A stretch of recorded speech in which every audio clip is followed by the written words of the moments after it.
Lisa Montgomery was born prematurely on February 27, 1968, to her mother Judy, who was struggling with alcoholism. The combination of her early birth and her mother's heavy drinking caused permanent brain damage. Lisa's father also suffered from mental illness, and the family lived in severe poverty. In the middle of this difficult environment, Lisa found comfort in her siblings, but when their father abandoned the family, the children were left to endure Judy's violent and neglectful behavior without any protection.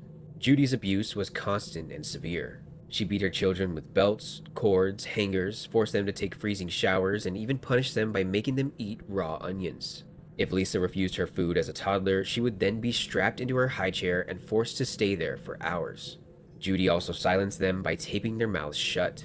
Her cruelty extended to disturbing acts, including killing the family dog in front of her children and forcing Lisa to strike her sister with a board until she bled. While Judy went through multiple marriages and relationships, she often left her daughters with babysitters while she spent nights at bars. At just 3 years old, Lisa lay beside her sister, then 7, as the babysitter repeatedly assaulted them. Their mother ignored the abuse, even punishing them further by stripping them naked and forcing them to stand outside. These events added to the cycle of trauma that Lisa was forced to endure from an early age. When social services were finally alerted, Lisa's sister was removed from the home and placed into foster care, where she flourished. Lisa, however, was left behind, and without her sister, she became the sole target of Judy's abuse. The situation got even worse when Judy married Jack, who became Lisa's stepfather. From the age of only 11 years old, Lisa was subjected to ongoing assaults by Jack and other men who beat her if she resisted.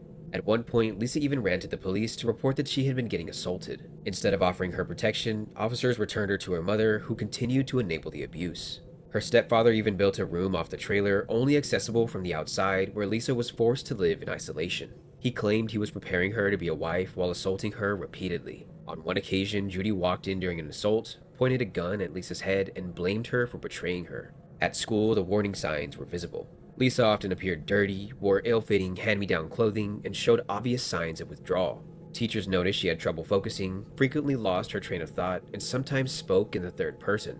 Her grades eventually plummeted, leading to her placement in special needs classes. Although her teachers suspected problems at home, no action was ever taken, leaving Lisa trapped in a cycle of relentless abuse and neglect.